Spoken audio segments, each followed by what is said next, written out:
Okay, it is going to create a little bit of an issue in the sense that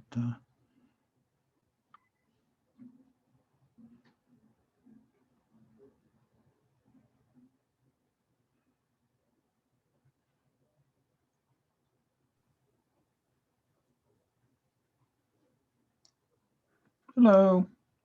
Hi there. How are you? Hello, Jim. Hi, Jim.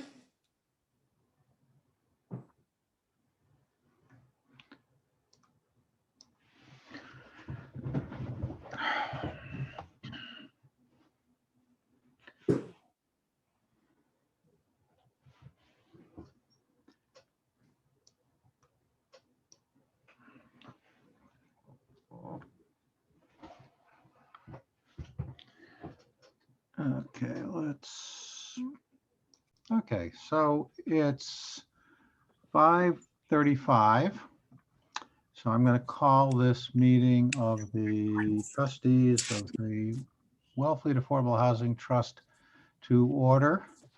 The meeting will be conducted via Zoom video conference in accordance with the temporary suspension and enhancement to the open meeting law requirements by Governor Baker.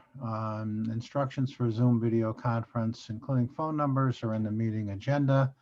Meeting may be recorded by anyone else desiring to do so, as long as they notify the chair and do not interfere with the conduct of the meeting. Okay, with all of that said and done,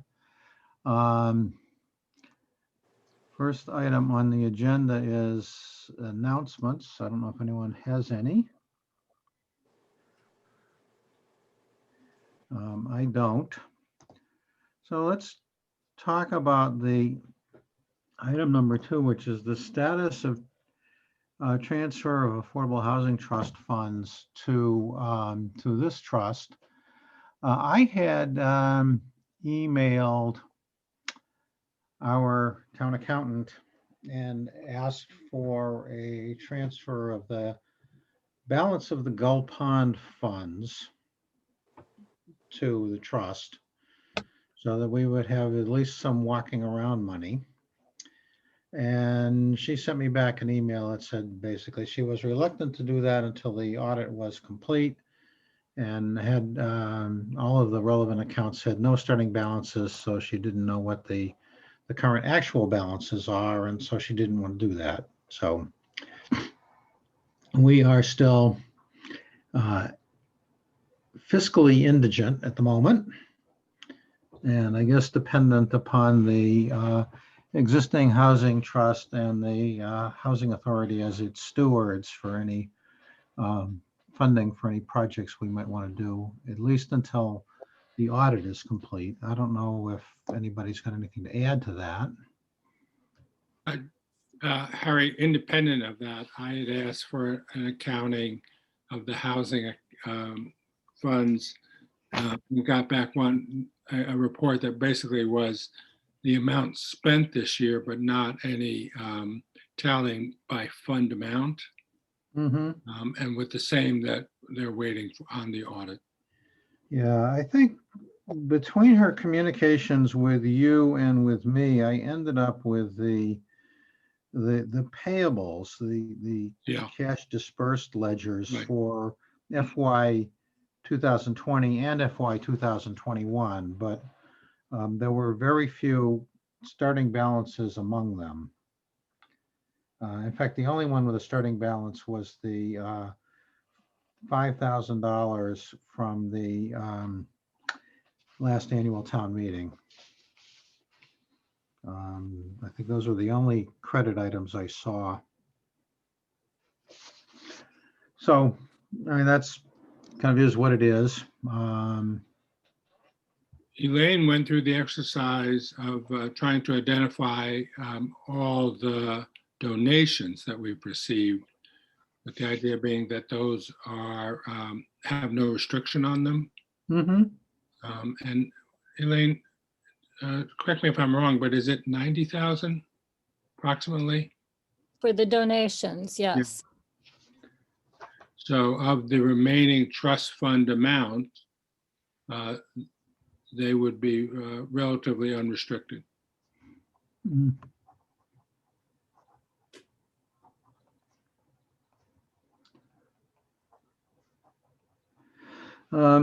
Yeah, I guess I don't know where that gets us in terms of being able to spend any of that if it's not transferred to this trust's operating accounts. I don't know whether it makes sense to request that any new donations that show up be credited to this trust. That's a good idea. We have, We ha- I'm sorry, Go ahead, Gary. we have a request going out with the spring tax bills. Yep. And you know, we've done pretty good on the last two that we've sent out. And so we could certainly make the request that any new donations coming from that or any other source go into the new trust fund at this point. Because it actually does name the new trust fund, so that's good, pretty clear. Okay, I can certainly communicate further with Heather unless one of you wants to do that. I'm certainly happy to do that. Well, if you're happy and you know it, you get to do it. Okay. Okay. Harry, do we have any idea when the audit will be completed? She thought around the end of March, which is not that far off at this Yeah. point, actually. So we're kind of going to end up with a very short fiscal 2021 of, April, May, and June, and that's it. And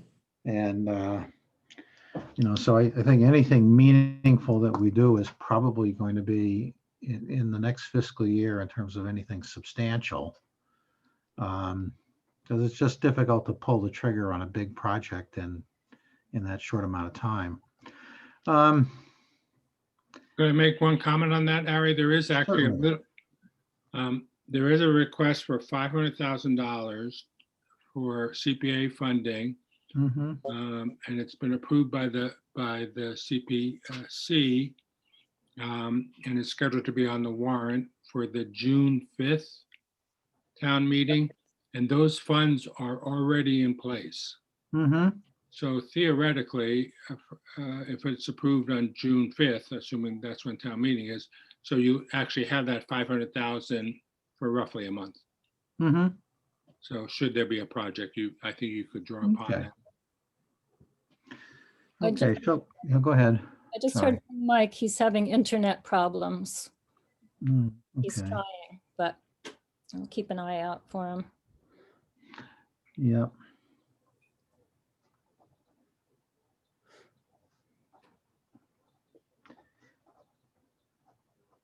Well, let's move on to one of the two main items that we have, which is the issue, the whole issue of a housing action plan, coordination with the housing authority and the local housing partnership, trust mission statement. I've rolled that all into one since it seems to me to be one item.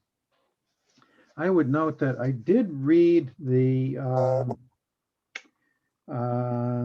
2017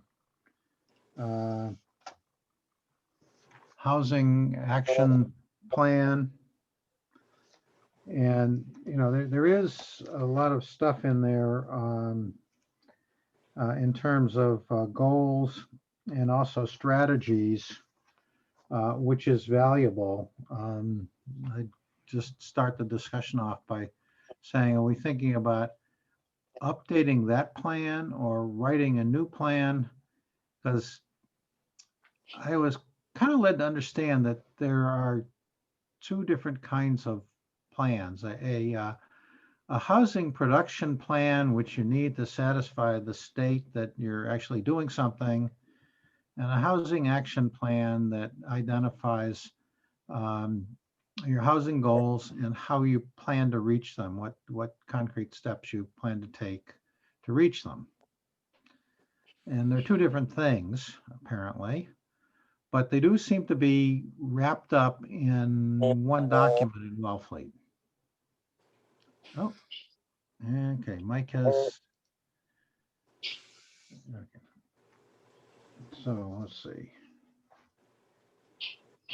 There he is. And, okay, Mike has joined us. Hi, Mike.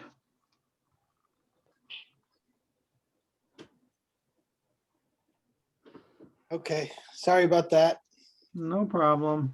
We just began, just to bring you up to speed, we talked a little bit about the fact that we don't have any funds transferred to us as of yet because the town accountant's reluctant to do that without the audit being completed. So that's the status of that. And we've just begun talking about housing action plan and coordination with the housing authority and the housing partnership and the trust mission statement and all that. So you're up to date. Okay, So what's the way forward? So Harry, based on what you just said, are we not meeting one of the requirements by having it all rolled into one? I don't think so, but I don't know for sure. I don't know of any reason why they can't be combined into a single document.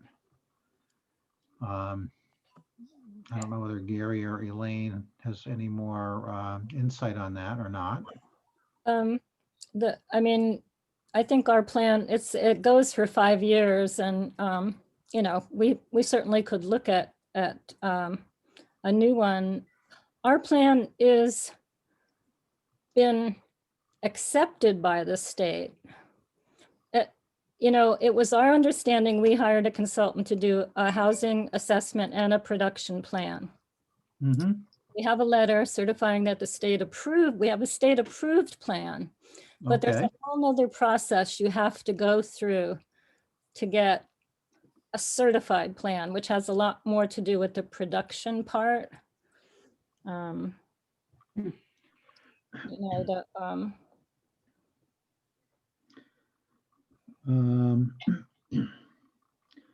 Well,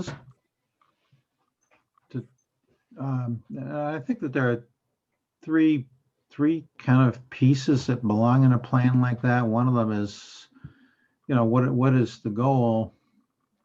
What are our housing goals? And the second one is, what are the concrete steps we're going to take to pursue that. And the third piece is, what is the essentially the funding source to do that?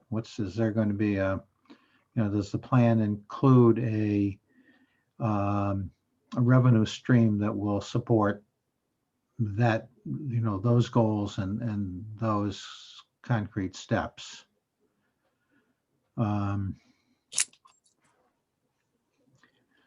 The plan has got, let me just, go ahead, Sharon. No, I'm sorry, I'm not. It's the dog. Go on. Oh, okay. Sorry. No. So let's just take a look for a minute at the goals are in two places in this plan. In the executive summary, there's a 2-pager, and then later on in the document, there's a much longer thing. But let's just see how this works. And we want to go to Page 9 and 10. okay, well, I went to page 8, but so the production goals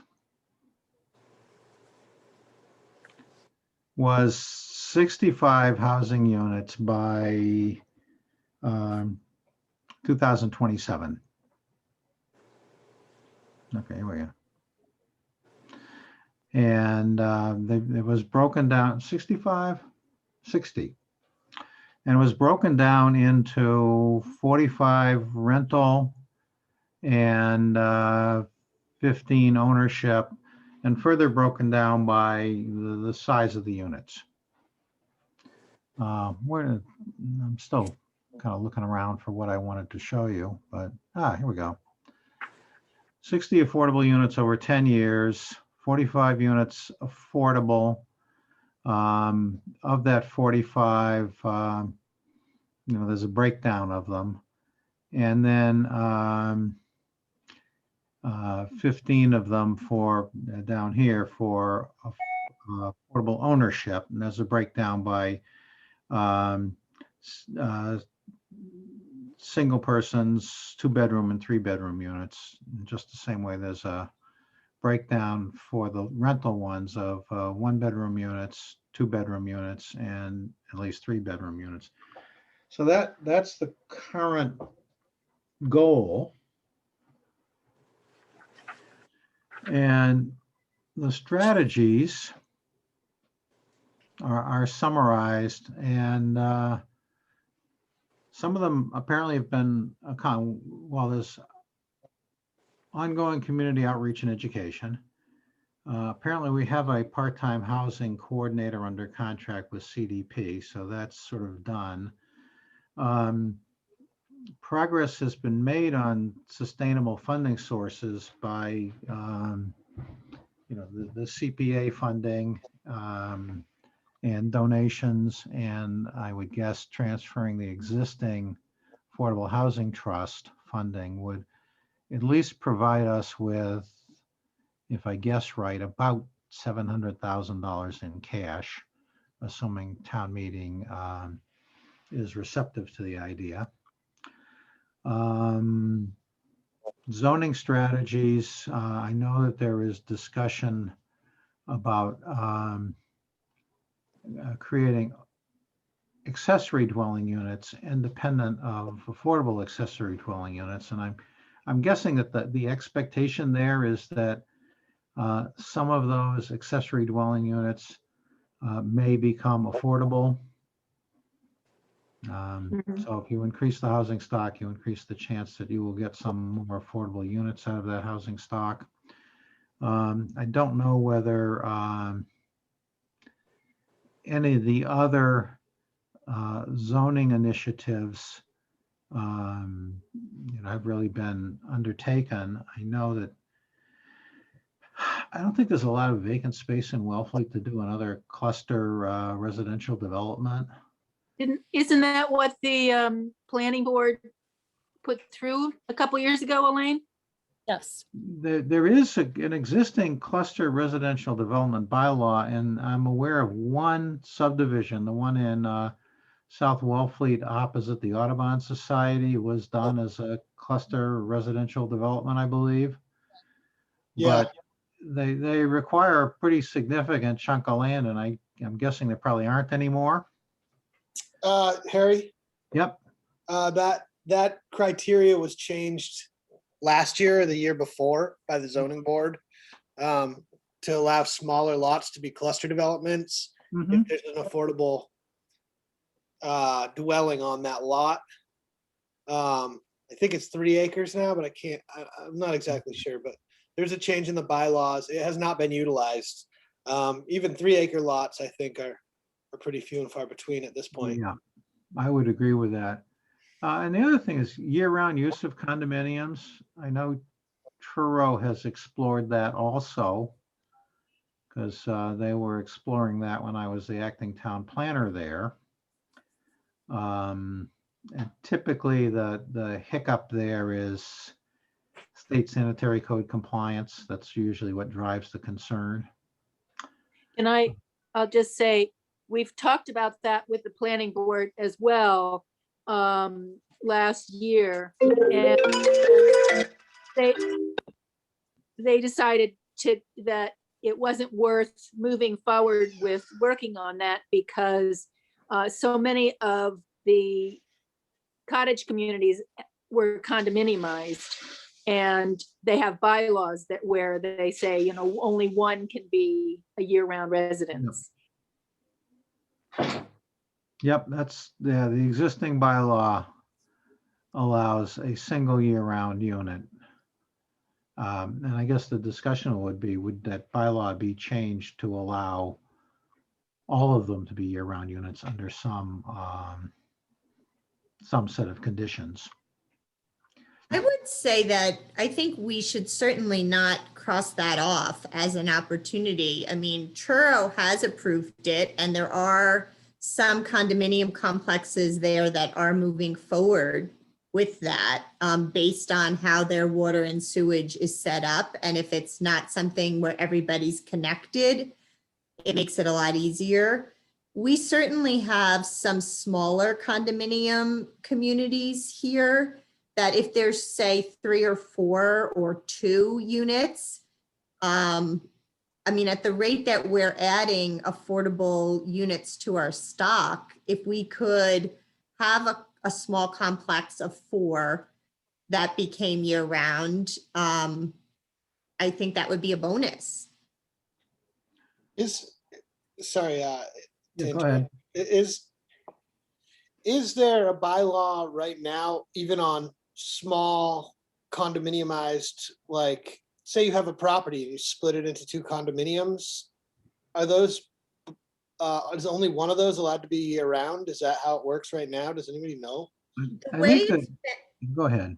I was just gonna say, the way it seems to be when I'm selling them, and if we're condominiumizing them now, is how was their past usage? Mhm. If they were used as year-round, some of them just become and stay year-round. But if one was a house and 2 were seasonal, then 1 is year-round and the other 2 are considered to be seasonal. But I certainly, in marketing them, the number 1 call out is people looking for them to be year-round. Yep. And I think the history of that, if I can just digress a little bit, is we have viewed condominium conversions as really a change in the form of ownership rather than a change in use. And the premise was you have an existing use, whatever it is, whether it's seasonal or mixed, or as in the case of the Bradford, all year round units, then you can have a condominium with that same use. But the zoning bylaw has not encouraged people to convert a historic seasonal use into a year-round use. And so that would be where the change would have to take place. And presumably that adds a lot of value, and presumably that allows you to extract some concession in exchange for allowing that. It did get explored at the planning board a year ago, Harry, and there was a lot of discussion about what you touched on is it would add substantial value, and it would not be affordable either on the little a or the big A Mhm. sense of it. And so how does it fall under this purview of creating more affordable housing? I think that was the discussion at the planning board. Is it worth undertaking in the name of affordable? Again, if you could extract concessions as a condition of doing Yeah. that, here you have 4 seasonal units, Yes. and you can have 4 year-round units, Mhm. provided that 2 of them are affordable. And it may even be that the economics work out that you can have 2 year-round units if you'll deed the other 2 units to the housing authority as year-round units. There's probably that much increase in value. So I wouldn't discount the subject, but I think it's, you have to extract some concessions in exchange for conferring that benefit. So the only way we're going to get concessions is if it hasn't happened yet. Mhm. Because if they've already been sold, 4 different people own them, 2 of them are not going to say, oh, okay, I'm going to have mine be deeded affordable. But to me, the ones that have already been sold, there's just great opportunity there. I mean, Mhm. I would push back a little on the affordability. I mean, if, for example, if we were to take, say, the Deck 2 units or the Brownie Cabins unit, Yep. they are going to be affordable even if they're year round, just based on the size of them and the location of them compared to the rest of the housing stock that we have in Wellfleet. And so I just think based on some of those reasons, it's kind of low hanging fruit to, easily, so much of my affordable housing work is with Habitat, and it's like pushing, a huge boulder up the hill for us to get 1 house or 2 house, or how long have we been fighting to get those 4 houses on Old Kings Highway? Mhm. If we could convert 1 or 2 or 4 seasonal condominiums into year-round housing, I just think that there's not really a downside to that. What's the downside? I think the main thing right now is you'd have to get it past the planning board. So perhaps coming to them with a well thought out and developed plan so that you have a beginning point for discussion, you might get a little more traction. Don't When we, we talked about it, I'm sorry, Sharon. sorry. No, just when we talked about it before, it was a little bit vague. So I think the fact that Truro has approved it and that some of the complexes are moving forward with it, I mean, some of them, it just is much more logical than others. Some, for example, I own at the Wellfleeter. The Wellfleeter is never going to be year round. There's just too much connected and they're too seasonal. Mhm. I think if you take other condominium complexes on Kendrick Avenue there, and you're starting to see where some of those are being made nicer and could be year-round homes, and some of them actually are year-round homes because that's how they were converted. And so I think that if we looked at what Truro was doing, we would have a start.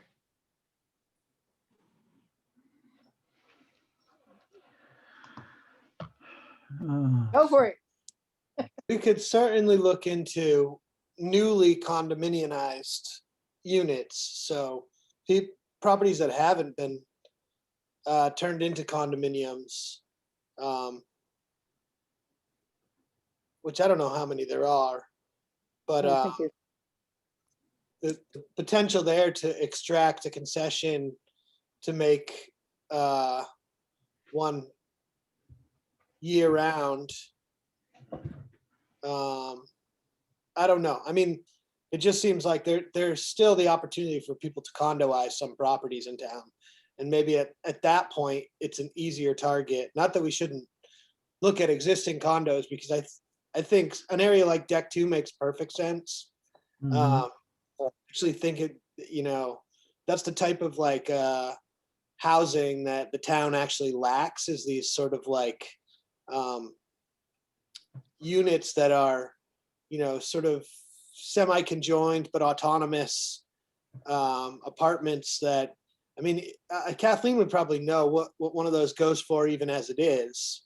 And then you got to figure who are the people buying them, that, what demographic is buying those condominiums that is going to be here year round. Like, I don't know how much more value it adds for those to be year round units compared to them being part-time units. I don't know.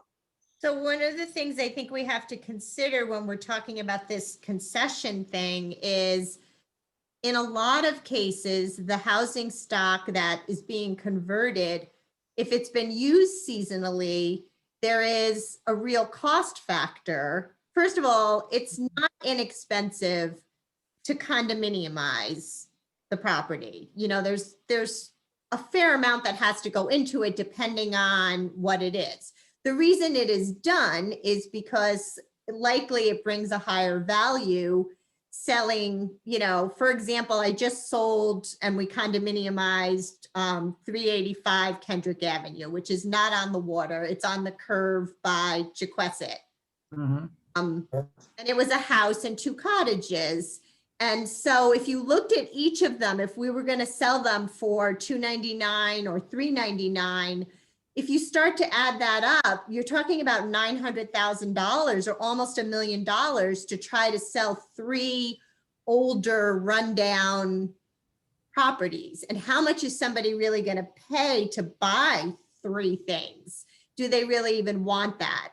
And so a lot of times, in order to return that money, they turn them into condominiums, but you have to hire an attorney, you have to separate utilities, you have to upgrade the septic. Like, there's still a lot that has to be done. So I'm not really sure. The whole concession thing, to me, I think just by the nature of them, they are much more affordable. I mean, the one we sold, which was on the street, which is a 3-bedroom, 2-bath house, sold for, I mean, I'd have to look, it was definitely below 400. So 380, 360, something in there, which compared to what our median house is selling for here, it just is already affordable. And if we had turned one of the seasonal cottages into year round, that would have sold for even less. What would have that house have sold for, do you think, just out of curiosity, had it not been a year-round house? What would have the difference of I mean, what are we talking about as far as value anyways? I mean, like, if that was a 3-season compared to year-round. Yeah, it's a little bit hard to say, Mike, only because sometimes smaller is better when it's seasonal. To me, the house as a seasonal property starts to be a little white elephant-ish. Right. It just There's doesn't a make fair sense. amount of work that has to go in. Like, part of the value of buying a seasonal is everything you do to it costs less. And in that case, those properties were pretty run down. And so the kid that bought it, he's a young kid. And so it brought him here. He's working from home. And now he can be here year round, and he'll fix that house up over the course of time. So to me, it filled the bucket of affordable housing without it saddling him to where he can't grow the value of it as he, realizes the American dream of it. Mhm.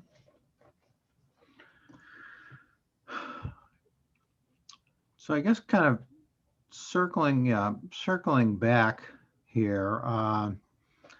My point was that we have an existing plan. And it looks like it includes some things that we all agree are worth pursuing. It's got goals that we're working on meeting. Should we be thinking about freshening this plan up as opposed to scrapping it and starting over? And Gary, that, can I- go ahead, Gary, I'm sorry. That's right. I was just going to make the one distinction, that what we had produced here in front of you is what's called the production plan. If you will, this is the goals. Yep, We should create X. The action plan is really the strategies yep. to deliver the goals. Mm-hmm. So it's more detailed and it's more strategic in its thinking. So we don't have an action plan. We do have a production plan, which could be updated a bit, but the real issue would be for us to create a housing action plan, which is here's our goal, here's our strategy for the next 3 years in terms of the various, whether it be zoning or building or other strategies. Okay, and that leads kind of naturally into a couple of things. One of them is the grant opportunity at the Mass Housing Partnership. Is that Yes. right? Mhm.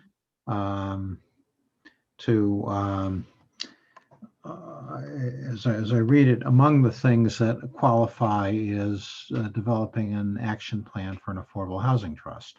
Right. So that's one resource that we can pursue. So maybe for everybody's benefit, Elaine and I were in a meeting earlier today and we discussed, there's a grant application that has opened up from Mass Housing Partnership, which is the state quasi-agency for affordable housing, to choose only 2 towns in the state to work on an action plan and the integration of housing authority, housing trust, housing partnership, multi-tiered segments within a town. And it's due next week, March 5th, a week from Yeah. Friday, I believe. Friday. So we chatted with CDP about whether or not they could put together a good application for us. And they said they thought they could. And then we said, well, before we go too far, much further, let's chat with the person who's doing it to see, are we at least a viable candidate? Mm-hmm. And we're waiting for that answer, but let's assume for the sake of argument that we are. Is this something we want to undertake? I can send this out to everybody. Yeah, I I think don't. Elaine did. We already did? Yeah, Elaine. Yeah, I Elaine think we did. Thank you. Let me stop sharing for a bit here. Yeah, I don't see any real downside to it. The only downside to asking for money is for somebody to tell you no. Yeah, I think it's actually more technical assistance than Mhm. a lot of money. Right. They call it a 6-month intensive. Mhm. To apply, you do have to state the purpose for which you're applying, which, we have talked about hiring someone to do an action plan and talked about wanting to have all the housing groups, meet, come together, update what we have, plan the flow going forward. So, if we wanted to do this, I think it is a good opportunity. And I think it's essential that we're all singing from the same score here, that, the LHP and the Housing Authority and Trust are all headed in the same direction, which this presumably would assist us in doing. Right. So I don't see a downside. It seems to me that, Go ahead, Sharon, I'm sorry. I was just gonna say, I don't see a downside either. And I think it actually would help us to focus. Like we're talking about our our mission and what we want to be doing, and putting it down on paper for someone else to look at is kind of sometimes a good way to really narrow it down. Well, it forces you to think about it, certainly. Um, Yeah. To the extent we have to contract with CDP to do this, I think I've got to rely on the Housing Authority and their access to the existing trust fund to fund that, since Yeah. there's nothing in our piggy bank. Right, we did actually ask that question, and we're told that this is less than $1,000 effort. So it's not a lot of money and would fall under the purview of our existing relationship. Okay, So we have the money and we have the vehicle. The question Okay. is, do we want to do it? I don't see why we wouldn't. Mhm. The timing almost seems perfect for us. Yeah, It does. It's like it was made for, when I opened up the email, Elaine, I was like, this is perfect.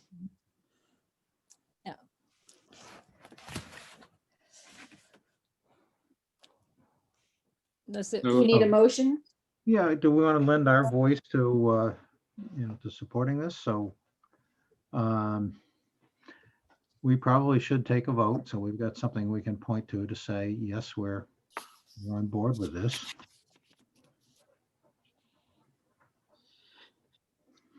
So somebody would someone like to offer a motion?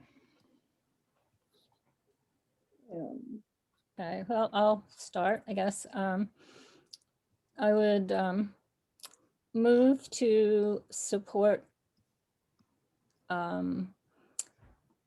applying for the Mass Housing Partnership Technical Assistance Trust grant Program. program. Yeah. Second. It's Mike, is that right? Mhm. I'm trying to write and not look, so. Discussion amendments, all that stuff?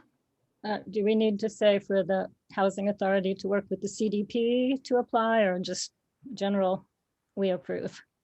Um,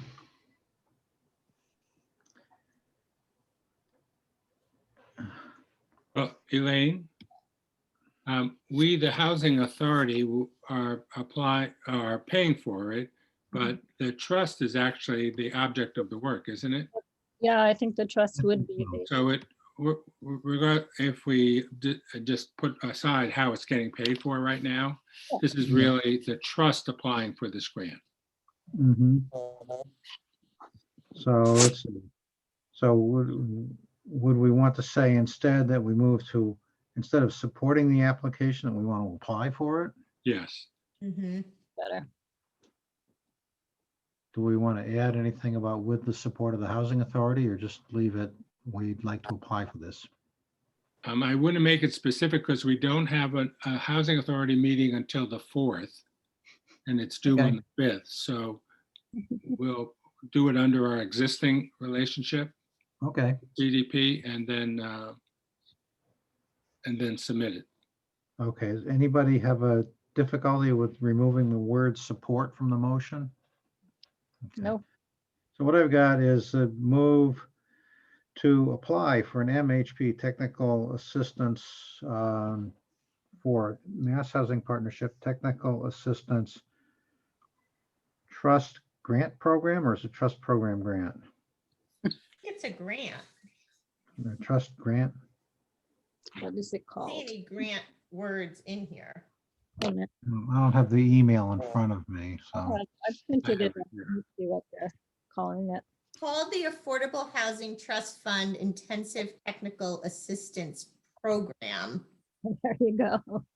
Okay, for the Affordable Housing Trust Fund Housing Trust Fund, Intensive Technical Assistance Program.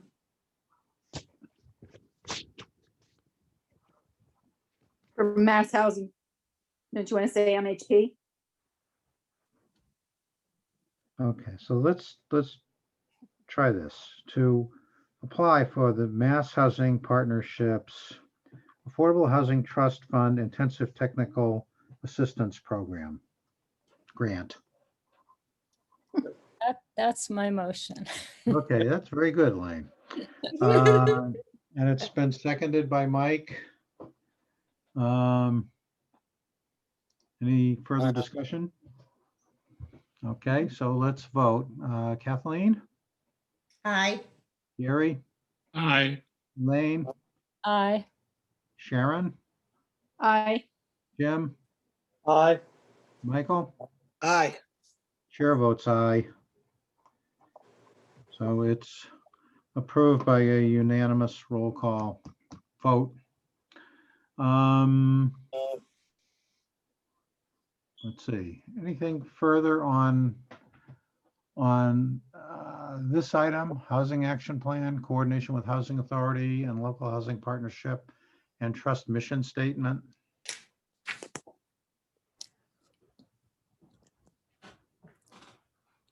I think, if we get accepted into the program, that will be the focus, but if not, it's all back on the table. Well, Fine. we do have an existing plan that we can use if it doesn't get spruced up. Right. Okay, the only other significant thing I had on the agenda was the further discussion about short-term rental tax receipts. So you want to talk about that a little bit? Is there any news? Gary, we got some information from the CDP, right? Mhm. You want me to share that? Sure. Sure.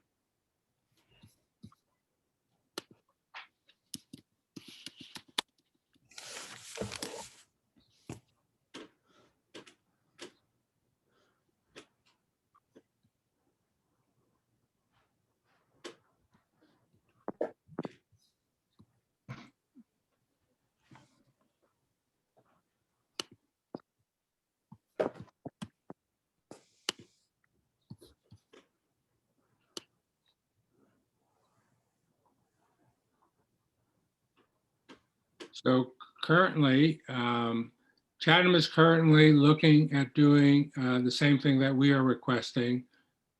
Provincetown has already done it. And Orleans has not tied it to the short-term rental, but to a percentage of the budget. Oh, Other towns are exploring it as well. okay. And do we know, Gary, are they asking for the whole amount or a portion? It does not say as I scan this that it is the whole thing. If I'm, Elaine, didn't Provincetown get all of it?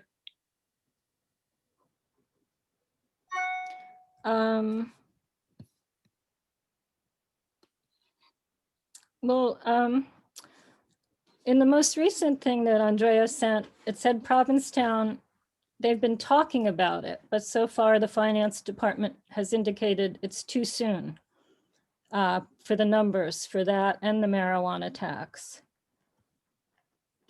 And Eastham is proposing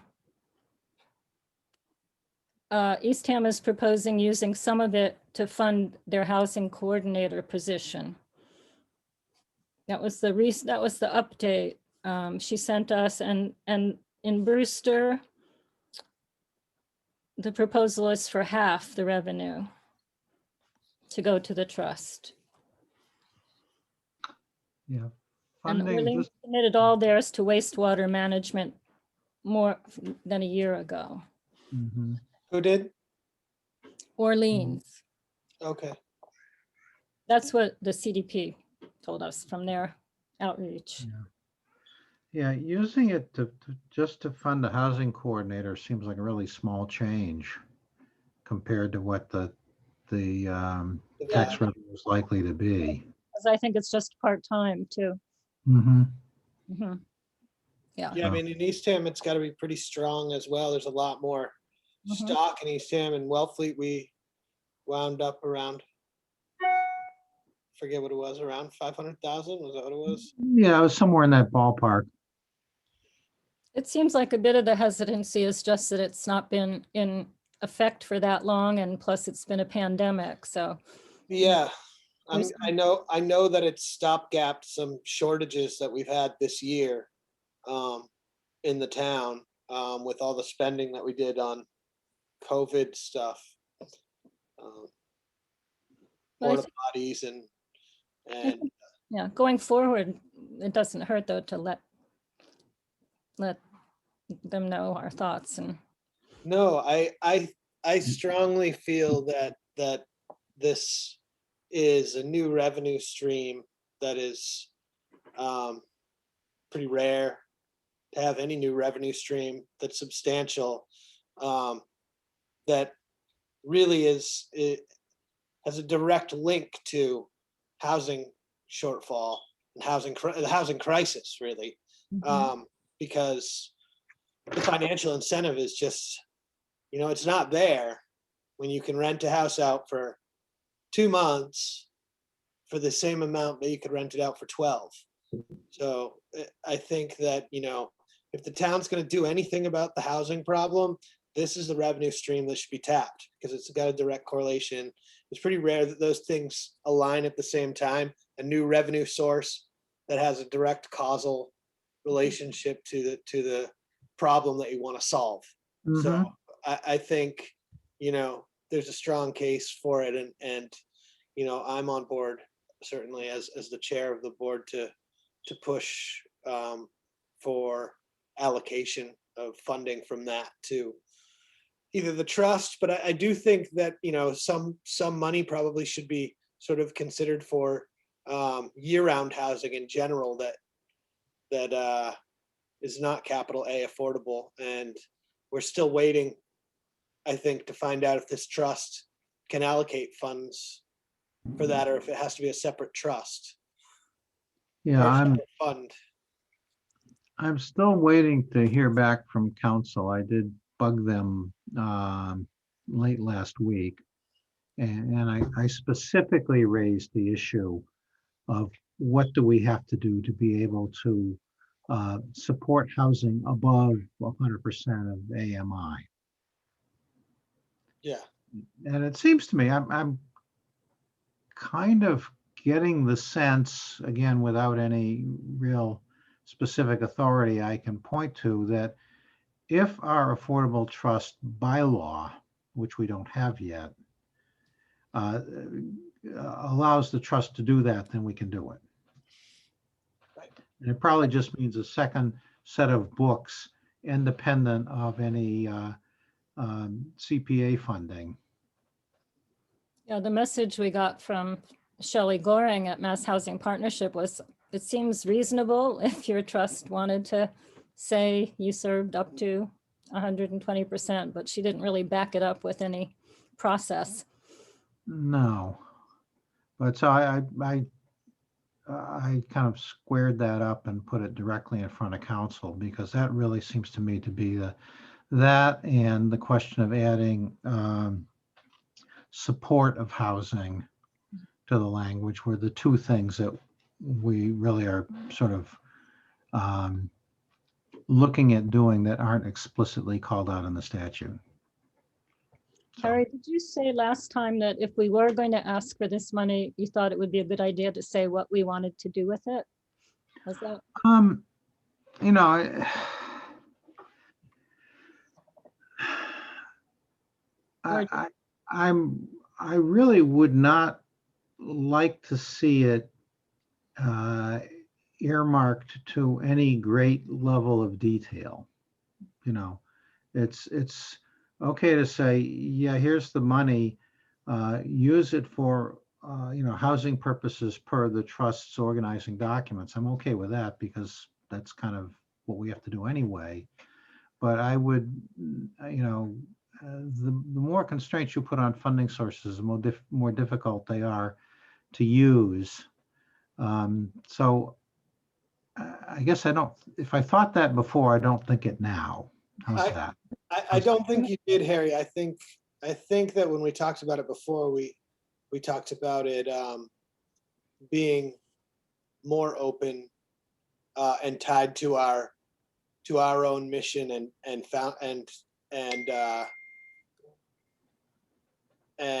requirements set forth by the trust. Yeah, I did say that if I were a town administrator, I would be a little concerned about having a source of funding earmarked, but that's just the devil's advocate side of the argument.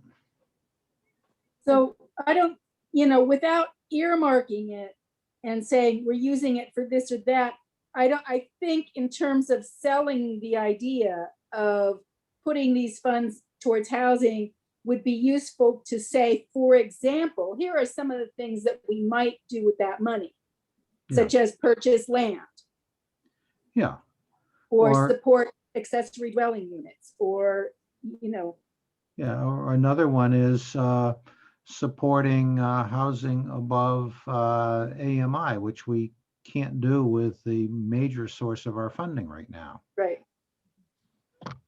I think I would be careful having to give any more details than we need to, though, because I think it just puts it out there for naysayers to jump on. You might, one piece of what we say, someone might go, well, what do you mean they're going to start buying land? Well, I have vacant land, or, I think if we don't have to pigeonhole it, then we shouldn't.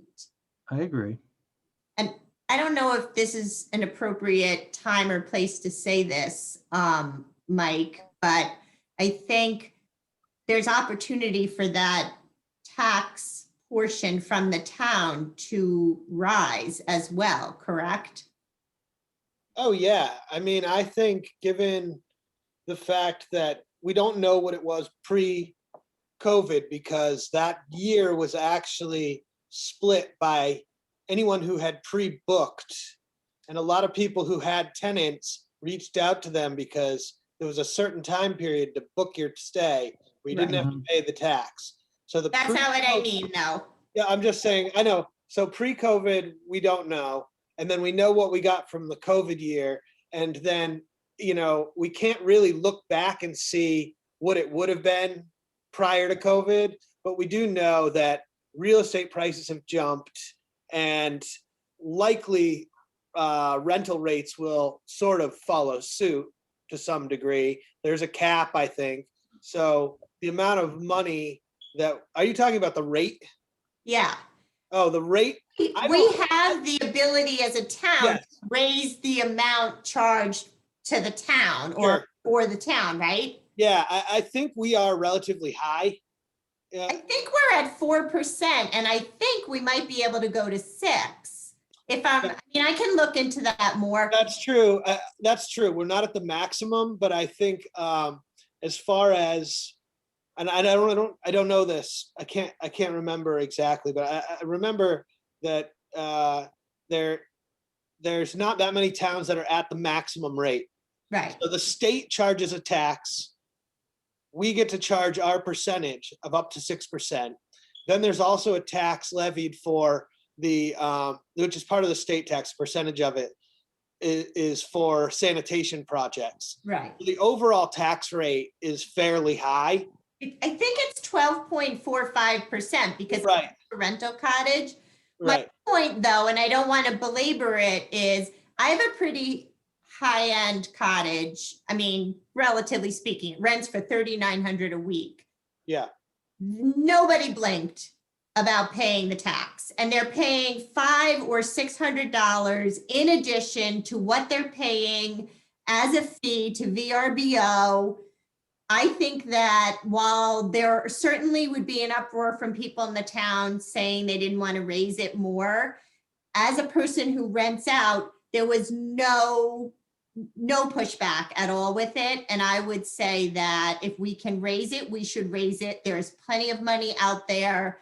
The people that want to come here for the summer have money and they're happy to pay it. I mean, I think you're right to some degree. I think if you go, this is a conversation probably that's not meant for me, but I mean, meant just for here, but I would be a little hesitant to jump to the maximum if our surrounding towns are less, Right. where we could sort of have people going, well, I mean, you're right. It's 2% or something like that on top. But if you're looking at tax rates and you're going like, well, They don't look. They don't look, They yeah. don't even know. Yeah, I mean, They don't honestly, even know they're paying it. using Airbnb in other places, I was always shocked that we didn't have to pay it in Massachusetts, because everywhere else that I stayed, you paid tax Yep. to stay. And yeah, I mean, that's definitely a conversation that could be had. My sense is that probably before that goes up, people will want it to play out a little bit. But And I think it's useful to be able to say, these are the things that we can do with the funds. You know, this is the plan. yeah, And so maybe that's the second stage. Is the first stage is to have this be part of our revenue stream, and then go back and say, we've got a revenue stream, we've got a plan, but if we had more, we could do a better job with the plan. So two things. Elaine and Sharon and I had a meeting today with the data coordinator for the county, and asked her to put together some slides, some graphs that we could use. And one of the purposes that was talked about was exactly for this, for the town meeting to support a request for a portion of these funds. It occurs to me, though, that why should we ask for a portion of them as opposed to ask for them? Because there is a Yeah. direct relationship. If we're really going to do something on housing, it's going to take money. Mm-hmm. You know, we just don't have any land other than land we're going to acquire. We don't have any buildings other than buildings we can acquire. We haven't talked about, maybe we could buy multifamily pre-existing and make them into affordable. So there's other strategies that we could pursue. Should we ask for all of it under the argument that the cause of a lot of the problems are the short-term rentals? And there's going to be marijuana tax coming to the Right, town. I was thinking the same Might thing. go to other stuff. Exactly right. The marijuana is a less direct relationship. But in I this think we one- ask for the whole thing, and if you don't get, if you don't ask. Right, and we're driving towards an article at town meeting. I mean, that's really what we have to look at in the next month or two to put together. Mm-hmm.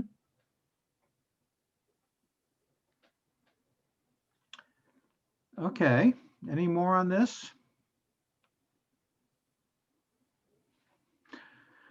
I think I was a little delinquent in putting together the agenda because Sharon had mentioned talking about possible sources of land we can acquire, and it didn't make it onto the agenda, so I apologize for that.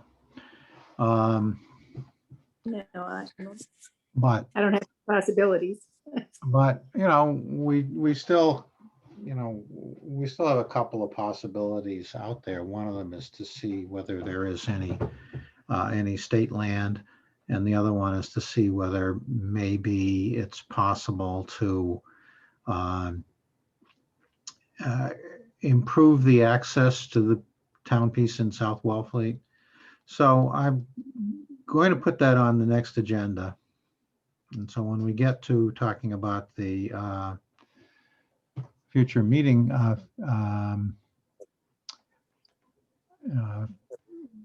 when we get to talking about the agenda for the future meeting, I have, what I do is I take, let me just show you, I take a, yeah. I create an agenda document that lacks a date, and I start sticking stuff in it as soon as they come to my attention. So right now what I've got is the stuff that we talked about today, items 2, 3, and 4, land acquisition strategy, short-term rental tax. I guess the question is there anything else you want to add to this meeting, to our next meeting? Harry, I just, you know, I really want to make sure that the trust knows everything that the Housing Authority and the partnership are currently engaged in, since, you know, this group is coming in, you know, after, you know, a long bit of work. And so I don't know if we should just have a short report on each meeting. So we're not saying, oh, we talked to so-and-so. It's like we just kind of give a very short update of what's, the other committees have been doing right now. Okay, so Good. let's just stick another one right in the beginning. On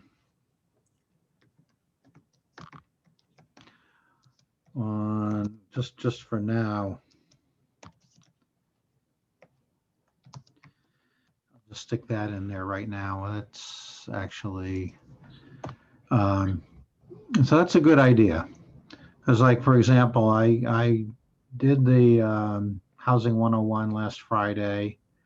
You know, I've had conversations with emails with town council and with Heather Michaud, the town accountant. So there's been stuff going on that everybody should be aware of, as well as whatever the Housing Authority, the LHP is doing, and perhaps what we know happening in front of the planning board too. Could I just put out 3 dates for people and we'll send out this information, but on Wednesday at 1 o'clock is the next meeting of the 95 Lawrence, which Mhm. is really summarizing everything we have done and what we need to do to actually put out the RFP. On Thursday at 5 o'clock is the Housing Partnership. And next Thursday at 10 o'clock is the Housing Authority. So That's- Elaine, will you Right. send out to this group, the 95 Lawrence and the Housing Authority, and I'll send out the Housing Partnership information, and anyone who wants to join in can. Yeah, Sure. as long as I can get the dates off the town's website. I yeah, can awesome. find them If myself. Elaine sends those two, and I'll send out the partnership one tonight. Okay. I Anything else? just- Go Yeah, ahead. Go ahead, could I just Larry. add one thing? If you're talking about specific property within the seashore, Harry, we looked at the 3 acres adjacent to the COA on Yep. several occasions. It's perfect for housing. It's undeveloped. There's town water there. There's good road access. It's maintained by the town. But it's under a restriction, even though it's town-owned, to be used for a municipal purpose. Yeah, I'm aware of we those. never- restrictions. Yeah, we never came to blows about whether housing qualified as a municipal purpose or if that would be approved by the seashore. Who put the Um, restriction on it? The legislation establishing the National Seashore. Right, so we're not going to change that legislation, but can we finesse it by this quote unquote municipal purpose? I wonder if actually having, it's a different thing to have like a municipal housing, right, than it is to have like affordable housing, like public housing. I know people kind of opposed to that Okay, word, but I think we gotta be careful here because we don't have an agenda item to oh, discuss. sorry. Yeah, I'm you're right. happy to talk about it in the context of crafting an agenda for next time, which is what we're doing. Yeah, put that on. Okay, well, I just changed land acquisition strategy. I just added including state and federal property. Good. So just, yeah. Yeah. Anything else for future, for our next agenda? And how about date and time for our next meeting? I'm liking this 2-week schedule. Okay, so that gets us to 6, 7, about May, I think it's May 8th if my March. March. mental March. calendar is okay. March. March, I'm sorry, March. Wishful thinking, Harry. No. I actually have a conflict on the second Monday of every month at 5 o'clock. Okay. So March 8th, unfortunately, wouldn't work for me. But wait, I think the only reason we're doing it now is the tide. So Michael, what works for you? This is March 8th. 8th. Hold on. Could be the 9th. Yeah, I mean, it could be. The 9th, I have a select board meeting. Uh, Do we just push it to the 15th and get off of the second Monday schedule so we don't conflict with Elaine? Well, let me just check the tide here on that date. I might be able to do it early. When's Elaine's schedule? I'm sorry, I missed that. I have another meeting at 5 o'clock on the second Monday of every month. Oh, at 5 o'clock on the second Monday of every month. Mhm. Yeah, well, I don't mind. Do you want to do it on, what was it, the 8th? Why don't we do it the 15th? Michael, the low tide on the 8th is at 1 o'clock. Is that 1 o'clock? Yeah. Yeah, I think by the time I got back though, it would probably be 3. And then we might bump Elaine into like meeting after meeting. Okay. Mhm. So maybe, do you guys want to do it the 15th? Yep. That's I fine. think that's okay with me. And time, Mike? I like this time. I don't know. Okay. If you guys I are like okay this with that. time too. I mean, when I'm working, it's difficult for me to break away in the middle of the day. This is a little easier for me to manage too. Yeah, for me, after dark is better. If I burn any daylight in front of my computer, it's tough. Because we'll be putting back our oysters in the water by then. So we'll be the, Well, on the 15th, sunset is almost at 7 o'clock. So, oh, really? yes, we're getting quite close to the length of the day and the night are the same. Is that, are we like springing forward or something? Daylight savings that day. That's Yeah. why. 14th is daylight savings. Yeah. That's why it jumps to 7. Man, can we just keep it like that for the whole year? That's But Michael, so if it's getting light later, are you saying you need to push the meeting back later? No, not necessarily. I think I can, I think at some point I have to just work around it because that's just life. But, the day's longer at that point, like this time, like right now when it's dark at like 5:30, like I can't lose daylight time, but Right. as the days get longer, I can make those sacrifices. So let's just do that and I'll just manage it. Okay, Okay. March 15th at 5:30. Yeah, If you need to change it, we've got time to noodle around with it, so if it turns out to be a problem. all right.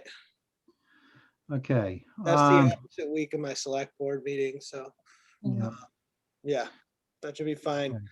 Okay. And as far as getting stuff on the warrant, we should start to think about that at that point because we're already in the March 15th. And it's got to go to the board and everything, so. Okay, so let's just add, I'm just gonna add another item.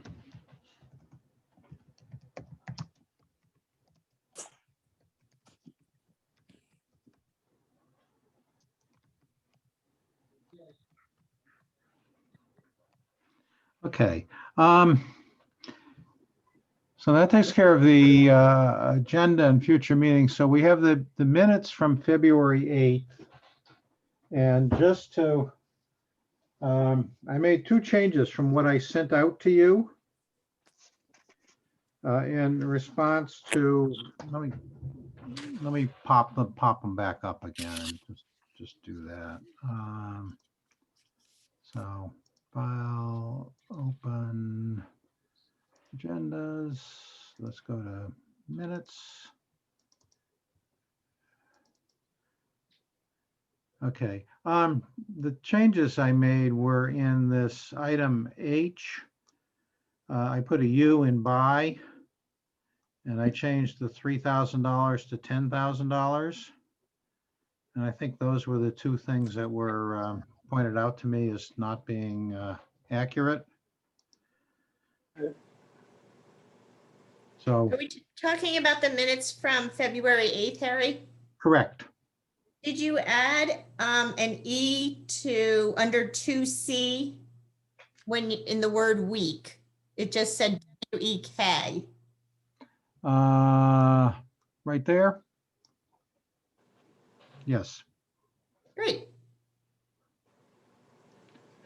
Yeah, I've discovered it's easier to just listen, watch the video and type instead of taking notes. So that's what I did for this one. Oh, yeah. So Sure. any other additions, corrections? Where'd my pen go? Help. How can I do this without a pen? Okay, any additions, corrections to the minutes?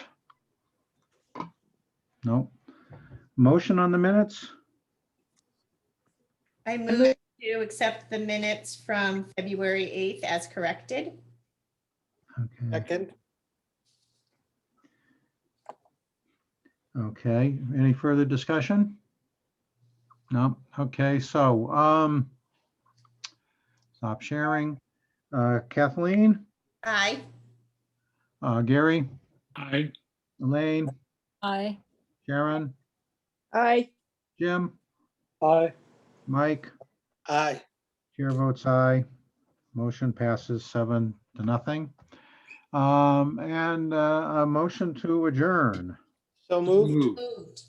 Oh, don't all jump at once. Mike, second from, oh, I'll second it. So motion to adjourn, Kathleen, Aye. Gary, I. Elaine, Aye. Sharon, I. Jim, Aye. Mike, Aye. chair votes aye. We are adjourned. Thank you very much, and I'll see you in a bit. Thank Okay. Thank you all. Have a good night. Thank you.